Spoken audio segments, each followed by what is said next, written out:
उत्तम शिक्षण यशाची गुरुकिल्ली. आपल्या मुलांना लाडाने देऊ केलेले स्मार्टफोन्स, ब्रँडेड कपडे, घड्याळे, सर्व गॅजेट्स कालबाह्य होतील. पण चांगले शिक्षण आणि व्यवहार ज्ञान दिले तर ते नक्कीच आयुष्यभर पुरेल. भाकरीचा प्रश्न मिटल्यावर सर्वात आधी लेकरांच्या उत्तम शिक्षणाची तजवीज करावी. माझ्या किंवा मागच्या 1-2 पिढ्यातील अनुभवी लोक नेहमी म्हणायचे, आमच्या आईवडिलांनी आम्हाला चांगले शिक्षण व संस्कार दिले. आजच्या काळातही कदाचित आपण मुलांना चांगले संस्कार देऊ शकू, परंतु चांगले शिक्षण, उच्च शिक्षण, तसेच त्यापुढील करिअरचे काय? सृष्टीचा, मानवजातीचा हा अलिखित नियमच आहे की प्रत्येकाला माझ्या मुलाने किंवा मुलीने खूप मोठे व्हावे, जग जिंकावे असे वाटत असते. आपण मराठी लोक तर मुलाबाळांबाबत फार भावुक असतो. अगदी कोणताही त्याग करायला तयार असतो. पण हे सर्व ते लहान असतानाच. खरंच वेळ येते बरेच मराठी मध्यमवर्गीय पालक आपल्या मुलांना वास्तवाची जाणीव करून देतात. अंथरूण पाहून पाय पसरावे, चित्ते असू द्यावे समाधान, बाबांना बीपीचा त्रास आहे, त्यांना टेन्शन नको, वगैरे वगैरे. कधीकधी आईवडिलांची आयुष्यभराची जमापुंजी, शेतीवाडी, घर बाजारात मांडावे लागते. आईचे दागिने, सोसायटीतून घेतलेले कर्ज, शेजाऱ्या पाजाऱ्यांकडून घेतलेली उधारी किंवा बऱ्याचदा अंतःकरणातून दुःखी होऊन शेवटी प्रवास अर्धवटच सोडावा लागतो. काही जण शिक्षणासाठी कर्ज घेऊन कोवळ्या वयात स्वतःच्याच मुलांना प्रीमॅच्युअर करून टाकतात. बरं, काही वर्षापूर्वीपर्यंत तेही ठीक होते, कारण कर्जाची गरज मुलांना 17व्या-18व्या वर्षी पडायची. पण आजची परिस्थिती काय आहे? हल्ली मुलं जन्माला घालण्याआधीच $1,00,000-2 लाख खर्च येतो. पुढे ते बाळ 2-3 वर्षाचे होईपर्यंत अजून 2-1 लाख सहज खर्च होतात. बारसं, पहिला वाढदिवस, इतर सण सोहळे वेगळेच.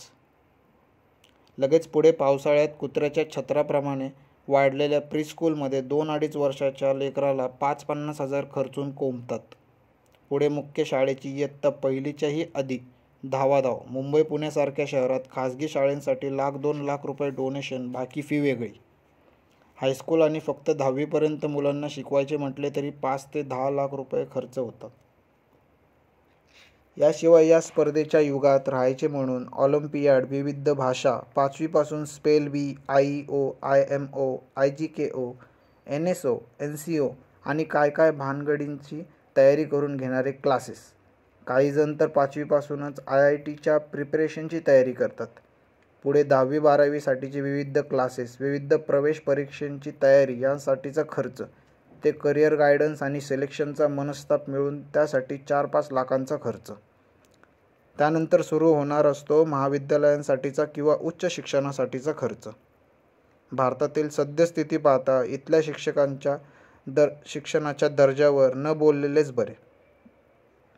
काही नामांकित कॉलेजेस किंवा शिक्षण संस्था सोडल्या तर बाकी ठिकाणी आनंदी आनंदच आहे. महाराष्ट्रासारख्या पुरोगामी आणि प्रगत म्हणवल्या जाणाऱ्या राज्यात तडीपार, दारूविक्या, अशिक्षित, वाम मार्गाने उद्योगधंदे करून राजकारणात आलेल्या क्षुल्लक राजकारण्याला सुद्धा आदराने साहेब म्हटले जाते. तर ज्ञानदानासारखे पवित्र कार्य करणाऱ्या शिक्षकांना आणि गुरुजींना सेवक म्हटले जाते. यापेक्षा वाईट म्हणजे 6,000 रुपयांची पाने त्यांच्या तोंडाला पुसून इब्रत काढतात. प्रत्येक राजकारणी आणि प्रशासकीय अधिकाऱ्यांनी याबाबत विचार करण्याची गरज आहे. निदान भविष्यात तरी या शब्दात बदल करावा. मुद्दा हा की अशा शाळांमध्ये आपण मुलांना टाकण्यापेक्षा बाहेरच्या देशात उच्च शिक्षणासाठी पाठवण्याचा ट्रेंड मोठा होऊ शकतो. अगदी पदवीसाठीच पुढील काही वर्षात मुले परदेशी जाऊ शकतात. त्यासाठी आजमितीस 25,000 ते 50,000 रुपये खर्च तरी अपेक्षित असतोच. अगदी भारतात जरी आपली मुले शिकली तरी 5 ते 10 लाख रुपये खर्च हा येणारच असतो. आता आपले प्रत्येकाचीच मुले मेरिटमध्ये येणार नाहीत. आली तरी खर्च चुकत नसतो. त्यामुळे या सर्व खर्चाचा एकत्रित विचार केला तर तो साधारणपणे 25 ते 30 लाखांच्या आसपास जातो. आर्थिकदृष्ट्या विचार करता साधारणपणे 15 ते 18 वर्षात व्यवस्थितपणे नियोजन केले तर ही बाब फार कठीण जात नाही. आपल्याला जागच आली नाही तर मात्र मुलांना दर्जेदार शिक्षणापासून वंचित राहायला लागू शकते. आपण कोणीही असा, आपल्यापैकी आपल्यासारखेच काम करणारे, तेवढाच पैसा कमवणारे त्यांच्या मुलामुलींसाठी पाहिजे तो खर्च करू शकतात. मग आपण का नाही? याचे एकमेव उत्तर म्हणजे त्यांचे या बाबतीतले आर्थिक नियोजन, जेवढे उत्पन्न येते त्याच्या खर्चाचे, बचतीच्या आणि योग्य ठिकाणी पैसा गुंतवण्याची बुद्धी आणि कला. पूर्वी घरात आलेला मुलगा आणि मुलगी घराचे भविष्य निश्चित करायचे. सरकारी शाळा आणि डेडिकेटेड शिक्षक यांच्या भरोशावर हे होत होते. एखादेच आदर्श गुरुजी चालणार नाहीत, ते त्यांच्या कर्तृत्वाने पुढे येतील, त्यांचा अभिमान आहेच. यापुढे अगदी कितीही वेगाने देशात, राज्यात, शिक्षणात बदल झाला तरी बरीच वर्षे जातील. तुमच्या मुलांचे भविष्य उज्ज्वल करायचे असेल तर भूतकाळ विसरा, तयारीला लागा. आर्थिक नियोजनाचे आणि अर्थसाक्षरतेचे महत्त्व समजून घ्या. प्रत्येक रुपया शेवटचाच आहे असे समजून खर्च करा. ॲसेट्स आणि लायबिलिटी मधला फरक समजून घ्या.